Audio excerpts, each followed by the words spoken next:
have no idea how long this will take, so strap in. Gonna be a couple of stories from my time as a trucker. Be me, freshly 21 years old. No aim in life. Recently was evicted and I lived with my father. Decide one day, randomly, while playing American Truck Simulator that, hey, I could do this no problem. I'm a bit spontaneous with my decision making. Get in contact with a company. They agree to ship me out across the country for training. Excited. I've never really left my Midwest state, and I wanted to see the country. Plus, the money I was going to be making was crazy to think about. Get out there, get the training done. Took about a month altogether. A lot more went into driving semi-trucks and hauling shit than my shitty vidya led me to believe. My first partner is some 50-something Army vet. He's a bit strange and has a short temper, but I just keep my mouth shut and always say, "Yes, sir," when he gives me advice. I was brand new, and he had been doing this for years. The first delivery we do is from San Francisco to upstate New York, literally coast to coast, which means a big paycheck. Before we ship out, he decides to stop our little conversation and lighthearted joking, and he got very serious. You see this? He's holding up one of those 100-page notebooks with a funky pattern. Think like Ned's declassified notebook, if anyone knows what I'm talking about. It says diary on the front. Never, ever, ever touch this or read it. This is my property and my personal business. Yes, sir, of course. A bit strange, but whatever. Fast forward like 4 months. From what I can tell, the dude isn't completely right in the head. I mean, the most minor inconvenience will make him flip his top. I mean, someone will cut him off or won't let him merge, and he'll yank the entire rig over the side of the road to have a scream/cry fit. Tears, snot, thrashing his arms, the whole bit. It freaks me out a bit. The dude is obviously unhinged, but I chalk it up to PTSD from the army.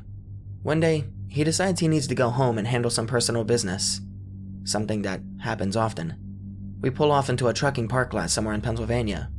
His East Asian wife, who speaks zero English, picks him up. I'm sitting in the truck playing Hearthstone on my phone, waiting for him to get back. I look over to the passenger seat. It's his diary. He must have forgotten it.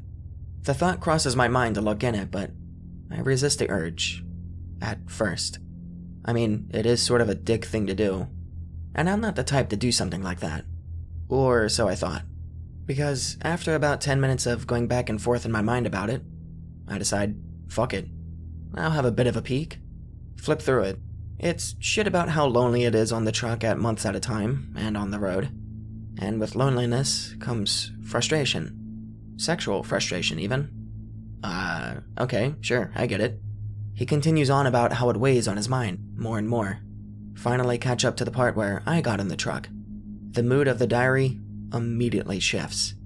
Instead of describing me by my name, or even age, he starts writing about how smooth my skin is. Excuse me? How exciting it is to have someone else to finally share the road with. How my clothes fit me well. Oh, God, please no. How my smell is, and I quote, invigorating. He then explains in his fucking diary that he did a bad thing. How he took one of my pairs of boxers for, quote-unquote, use later. My blood runs absolutely cold. I immediately ran to the back of the truck where the bunks are, and flipped the bottom bunk open where I kept my suitcase. When you only have a certain amount of clothes and you wear them for months nonstop, you notice when ones are missing. I count my boxers, including the ones I was wearing. One's missing. I started to get a sick feeling in my stomach. I packed all of my things, loaded them off the truck and got a motel. Called the company and told them I wanted another partner. I did not care how long I'd have to wait. They obviously ask why, and I tell them, and my dispatch said, "Oh, I'm so sorry," etc., and said he would call me back. 30 minutes pass, and I get texts blowing up my phone from my partner, saying everything from, "You broke my trust, that was confidential," and my favorite, "You were asking for it from day one." Keep in mind, I'm a 21-year-old dude. Call him a freak and block the number.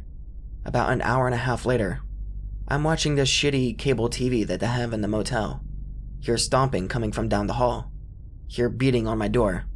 I mean, it sounds like someone is trying to kick it in. Hear my partner's voice. "You motherfucker! Your ass is mine! Get the fuck out here, you lying shit!" Call the front desk, who call the police. While they're on their way, I decide to look out the little eye hole thing in the door. He is completely naked and holding a tire iron, pacing back and forth in front of my door. Police eventually get there, and apparently he has a history of this sort of thing, and my dispatch told him over the phone that he needed to leave his shit at home because he isn't getting back on the truck. He's fired. The guy then goes livid, calls the branch office that handles paying for motels. They haven't got word of what happened yet. He calls them and asks what room I'm staying in and that our truck broke down. They then tell him not only the motel that I was staying in, but the floor and room number. Alright, since the last one was just about my crazy partner and was long as fuck, here's a shorter one. Don't remember how long this was into my driving career, so let's say 6 months. Got a new partner, some Pakistani dude who lived in Vegas. The only partner that wasn't a huge weirdo, and was actually funny as fuck. Super chill. Driving with him was a blast. Out in Wyoming, it was cold as fuck and wasn't even winter yet. During training, my training partner was some boomer named Russ. He lived in Wyoming and would tell me about how many accidents were there. I had this idea that Wyoming was some dangerous mountain of twisting roads to navigate. Leave Salt Lake City on a delivery to Philadelphia. Take I-80, which cuts straight through the entire state. When I enter the state, I'm confused. It's literally the straightest roads out of any state I've ever driven in.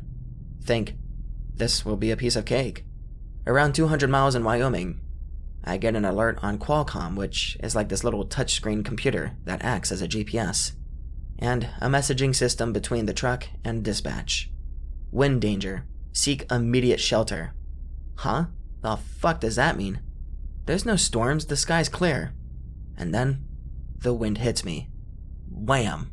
Feel like someone just struck me on my passenger side. My trailer fishtails, and I begin to see the tandems, the back tires of the trailer, lift off the ground. Freak the fuck out and try to countersteer while braking, but not braking too hard or I'll lose control of the truck. Manage to come to a stop, pull off on the side of the road and put my flashes on. Get out to set reflectors on the road. At this point, everyone is pulling over. The wind is crazy. Get out and actually get knocked on my ass by the wind, and I start rolling. Like some shit you would see in Looney Tunes. Realize putting out reflectors would be useless, because they would just blow away. The wind is like ice against my skin. I mean, it actually is painful because it's so cold. Make it back to my truck. Entire interstate is shut down at this point. Nobody is going nowhere until this wind dies down. Get bored listening to Coast to Coast AM talk about COVID and decide to turn on the CB. This was my partner's truck, so he had a CB installed. Usually left it off because it was boomers wheezing about young people. Listen to them talk a bit, hop in and start bullshitting with the older dudes. Banter, laugh, etc. Thick fog rolls in, and I mean fucking thick. Can't see anything. Can't even see my trailer behind me in the mirrors. It's bizarre to have all of this fog with the amount of wind we have. In fact, it shouldn't be possible. Some time passes, and someone hops on the CB and sounds fucking pissed. Any one of you assholes fucking with me better quit. I got a gun and I'll shoot your diabetic ass. We ask him what the fuck he's on about. Some punk thought it would be funny to either knock on my truck or throw something at it. I laugh. The things these retards will do when bored. Then someone else pipes up. Says it just happened. I get a little spooked, but whatever, it's just some guy having a bit of fun trying to scare people. We notice a pattern. It's going down the interstate heading west. Then the guy in front of me, some black dude by the sound of it, said that someone just pounded on his door, waking up his partner. I sit up in my seat, wide-eyed, turn on my brights, and what do I see? What do I fucking see? Nothing. Literally nothing. Stand up so I can get a good look over the hood of the truck. And the moment I do, bam, bam, bam. Loud as absolute fuck. Trip over the CB cord and almost piss myself. Get up and about to go see who it was when I come to my senses and say, fuck that. Make sure the doors are locked. Set an alarm for sunrise and climb on the top bunk to get some sleep.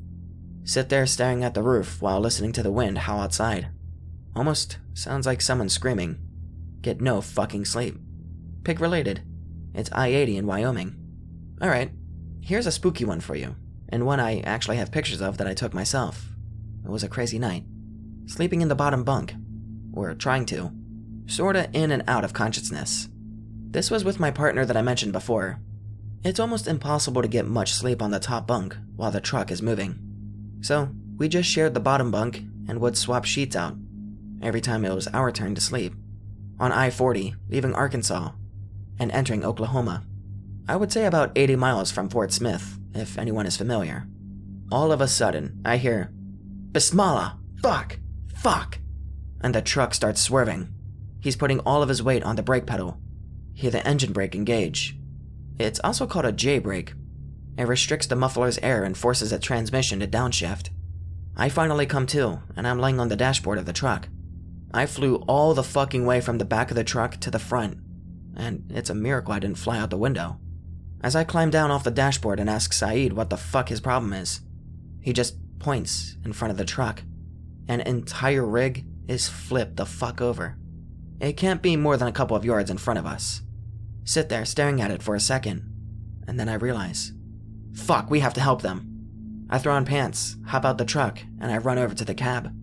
By this time, the trucks had stopped behind us, and thank God they didn't strike us from behind. And they're running over as well. Me and some younger Mexican dude climb up on the cab, trying to pry the door open. I ask if they're alright, and I get a moan in response. Can't get the door open. Tell them to cover their eyes, as me and this other guy begin breaking the window. We finally bust it, and the Mexican dude climbs in first. He was smaller, so it would be easier to pull him out. We finally get this guy and his partner out of the truck. They are bleeding, but they insist that they're okay. Pick related. The red truck is mine. I centered the truck number for obvious reasons. The guys that wrecked are father and son. Some Indian dudes, and I mean Indian as in Native American. The son was driving, father was apparently asleep. It's a miracle the old man wasn't hurt worse. We aren't going anywhere for a while until the police get a crane truck to pull their truck out of the way. The question finally comes up. What the fuck made you turn over your truck like that? My mother. Huh? It was my mother. I know it was Mom. He then begins to explain, while driving, that he smelled the perfume that his mother used to wear, as he's trying to figure out what that smell was. And this is what he said. His mother, plain as day, was standing in the middle of the road, while he was going 70 miles per hour. His first reaction, without thinking, was to swerve and avoid her, which caused him to lose control and flip the truck. His father cuts him off, saying, "That's enough, no more." He begins arguing with his father about it, and I ask, "How could your mother be out in the middle of nowhere?"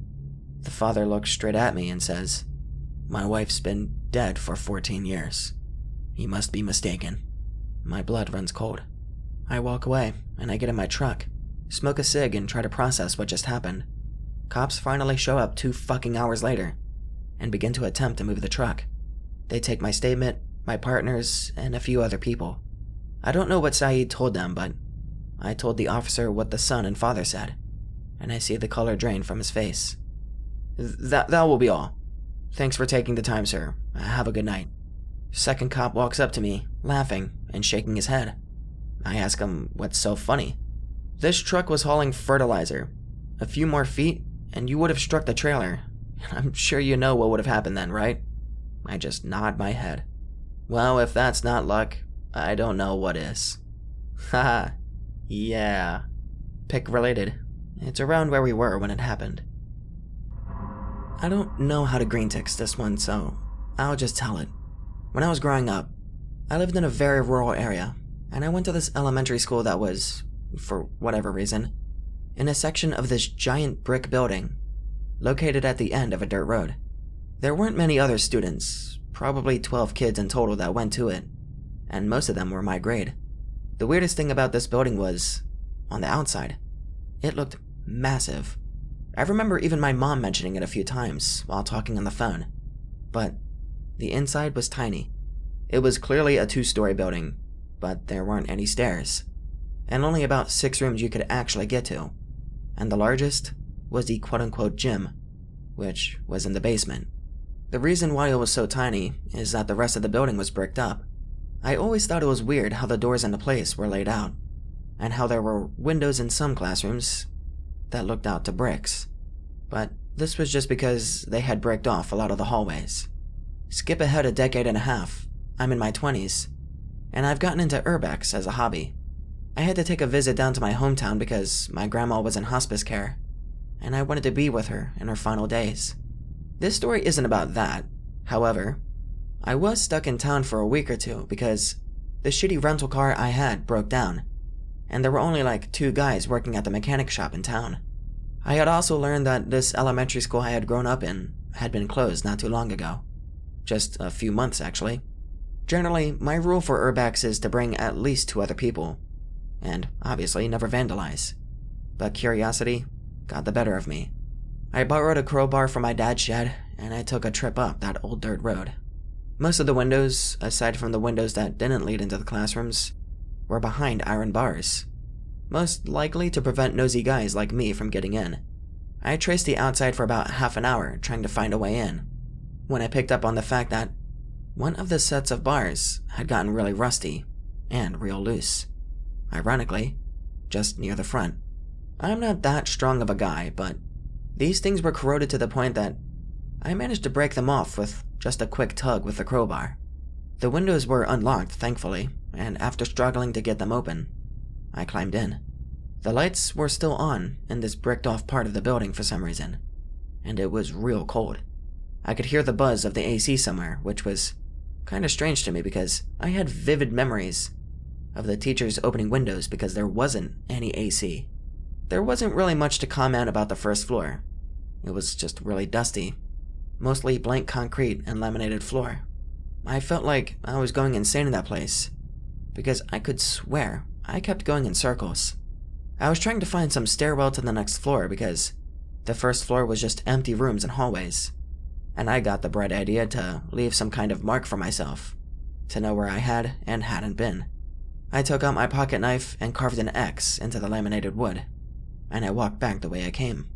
I turned a corner and I saw the X again, right where I carved it.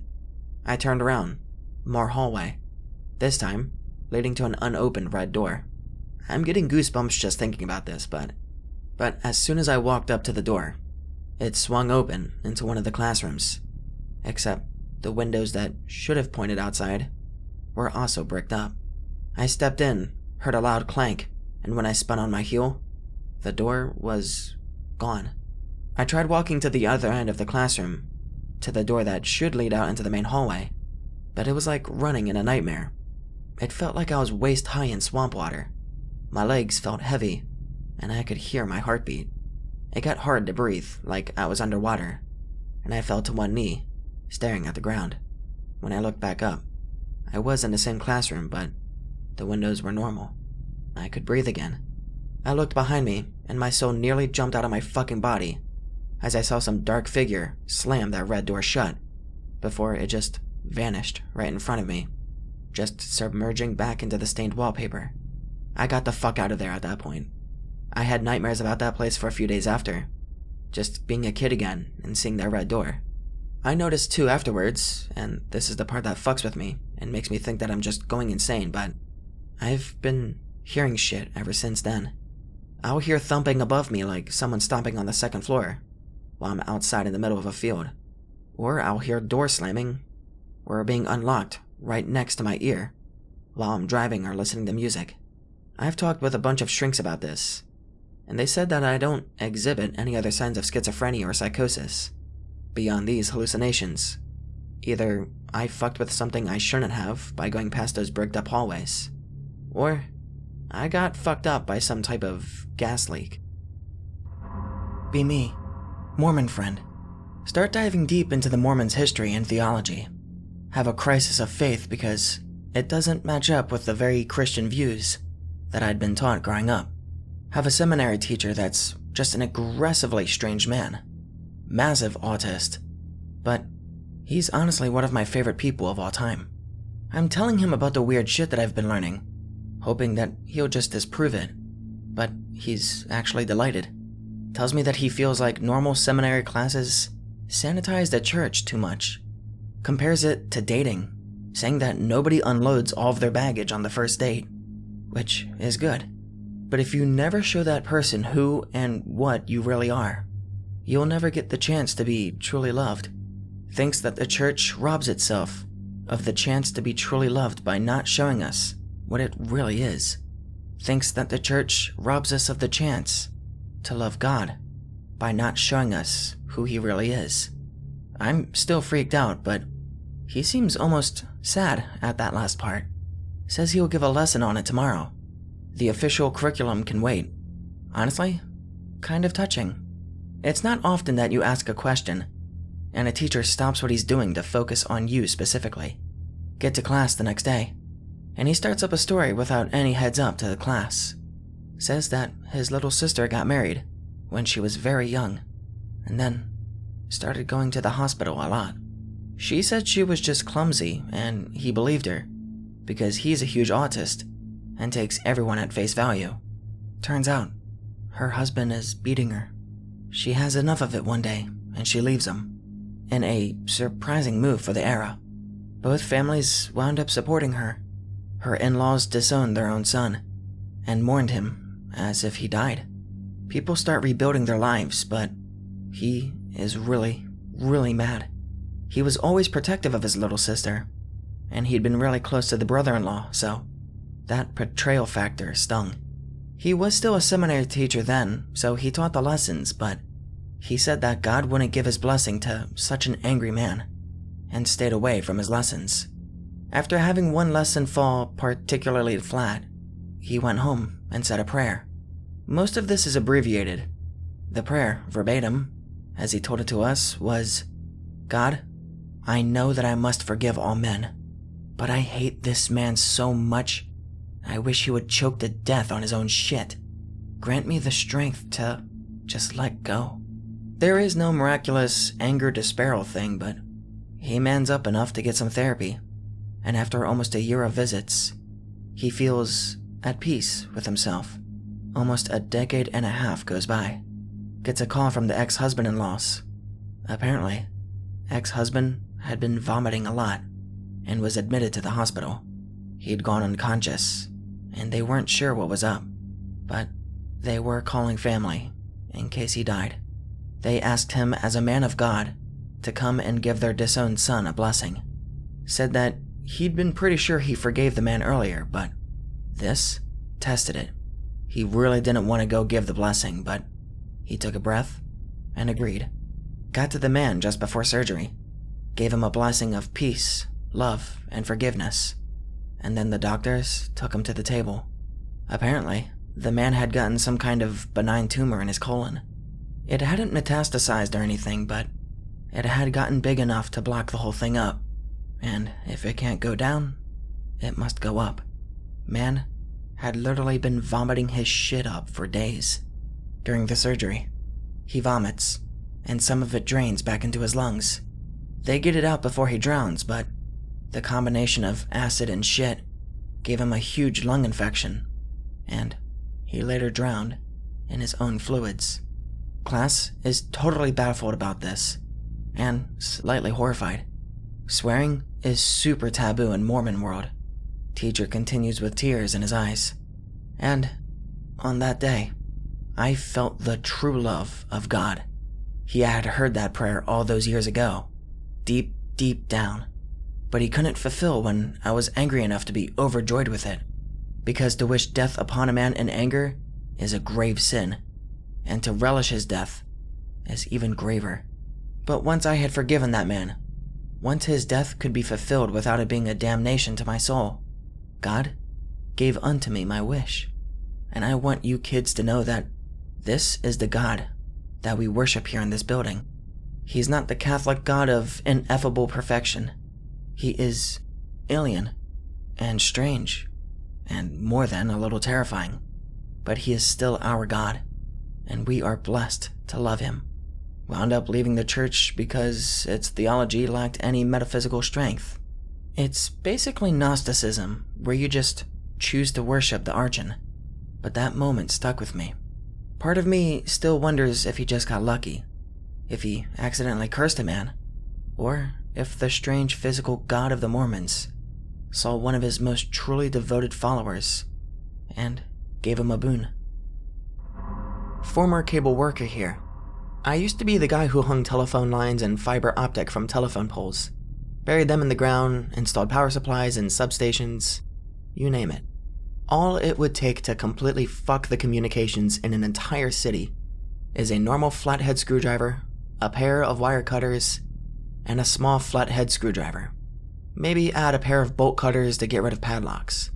Fiber optic is the easiest to sabotage. Just bend it until you hear it crack, and congratulations. You just fucked up 1.5 miles of fiber. It'll take them at least a day just to figure out what the problem is, and where it is. And if you crack the fiber right in the middle of a run, they can't just undo an expansion loop and cut off the damaged section. They have to order the right fiber, different sizes are used, cut to the right length, and hire a subcontractor to do an emergency job to install the new fiber, which is typically an all-day job. Once they're done, a splicer comes in to splice the new fiber into the network. At the very least, if you damage a fiber line, you're looking at 2 or 3 days where that line and everyone quote-unquote downstream has no service, plus tens of thousands of dollars in expense of replacing it. Breaking the fiber near the can that it goes into, a laser repeater basically, is easy to fix. They just undo an expansion loop, stretch out the fiber, cut off the damaged section, and splice it. 1 day of work, max. Always break the fiber in the middle of a run. Telephone and cable TV/internet, just open up the tap, use a small screwdriver to back out the contact screws, and close the tap up. With the screws backed out, the cable isn't making contact, and it loses signal. They will spend all fucking day trying to figure out what the problem is. Note that this implies that they'll know exactly where it is, and this happens until someone thinks to tighten a screw or just replaces the entire tap. This is nothing serious, but it's something that could be easily and quickly done over and over again to knock out service to a large area. Power supply cabinets. Use the big screwdriver to open the bicycle lock mechanism, or use a bike lock key, but that doesn't always work. Then just unscrew the battery, unplug the batteries, and if you really wanted to be a dick, cut off the padlock, open up the fuse panel, and turn the fuse upside down. Right side up is on, upside down is off. Then close it and put on a new padlock. Alternatively, just set off some homemade thermite on top of the cabinet, slightly off center, away from the end with the fuse panel, and it'll fuck up the repeater and both batteries as well as the cabinet itself, and they'll have to replace the whole thing, which is an all-day job. And no, most places like major airports, hospitals, military bases, etc. do not have redundant communication lines. They get cable TV, phone service, and internet from a single provider, and that provider runs a single set of lines into whatever place they're servicing. One man with basic tools could be driving all over a major city and completely fucking up its communications if he knew where to cut off the nodes. Just back out some screws, snip some connectors, and you just cut off all communications, except for cell phones and radios. Cell phones you shut down by cutting the fiber optic that goes to the cell tower. Yeah, you didn't know that cell towers had cable and fiber, and that's how they connect to the internet and local phone service, did you? You can find the main lines running to the tower and destroy them, or take out the tower itself by shooting the transceivers with a high-powered rifle. Bam, that tower isn't giving a signal anymore. Radio is easy to knock out. Build a spark gap generator, plug it into a power supply somewhere, and walk away. It's broadband, and it'll keep transmitting over every frequency there is, and it'll jam the signal within its radius. Set up a bunch of these all over town, and now, nobody's communicating via radio. Police, military, fire department, EMS. Nobody. It'll jam cell phones too. Yes, they will triangulate the positions, especially if the military gets involved. This is why you need multiple jammers. And they will get rid of them, but that takes time. Especially the first time it happens, when nobody has any idea what the fuck is going on, or whose responsibility it is to fix it. Half a dozen guys can, in a single day, completely fuck over comms in a major city and cause millions of dollars worth of damage and lost revenue with just basic tools, and spend nothing more than gas that they're using to drive around. A couple $100 at most if they build a couple dozen spark gap jammers to plant all over town. People have absolutely no idea how vulnerable our communications infrastructure is. And you know the government's plan for defending said infrastructure?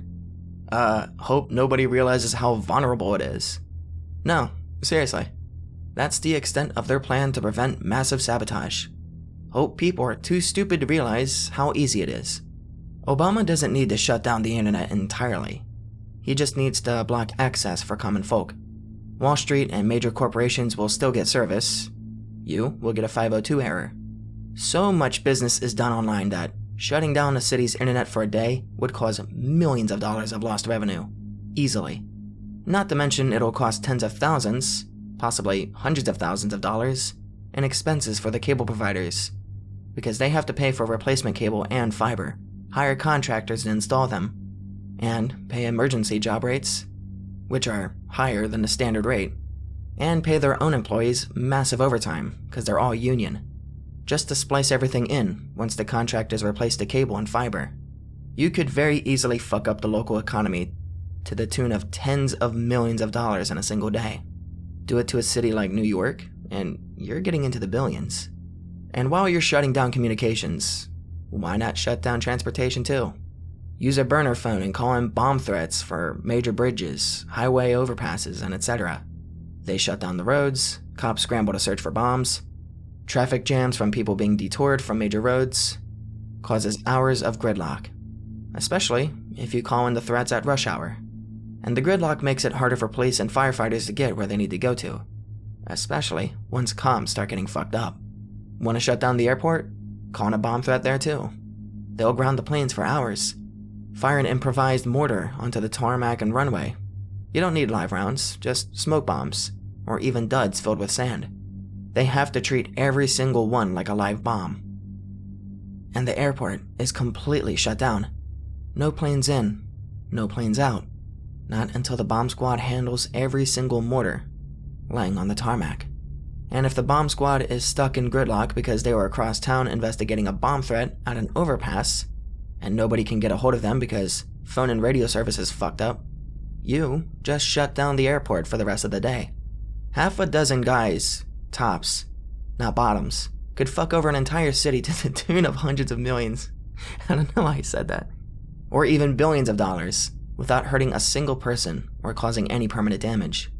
And there is absolutely no plan in place to deal with this, other than burying our heads in the sand and hoping nobody actually does it.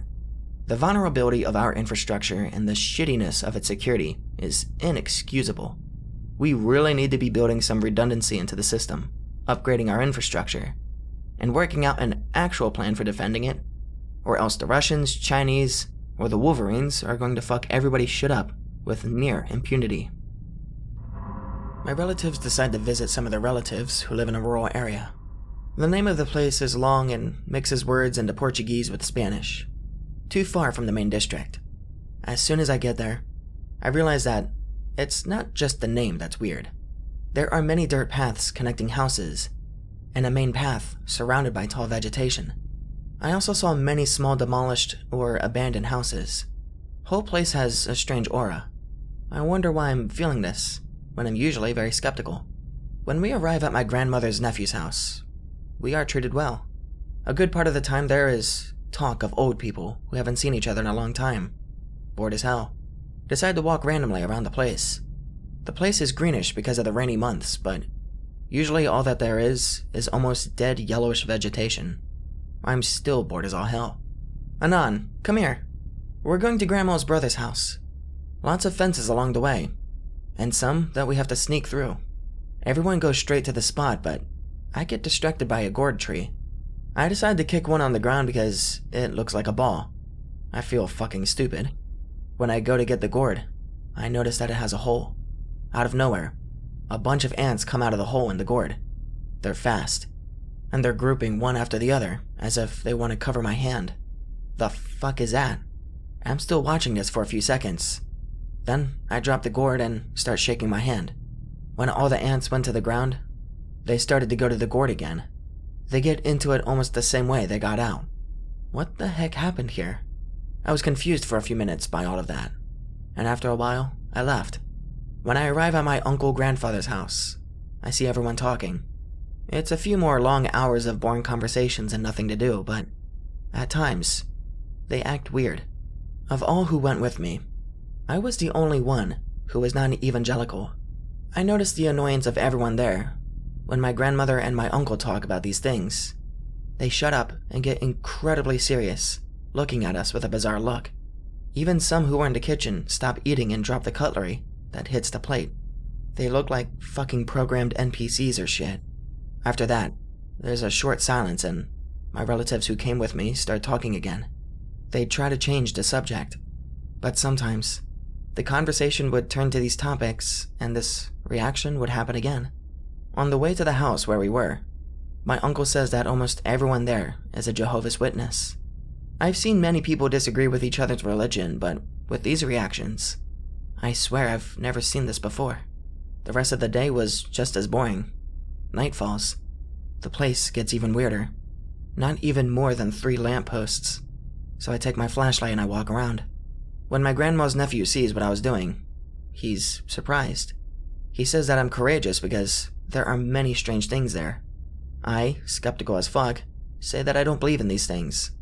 Now he completes what he said by adding that there are many sightings of a headless man around there.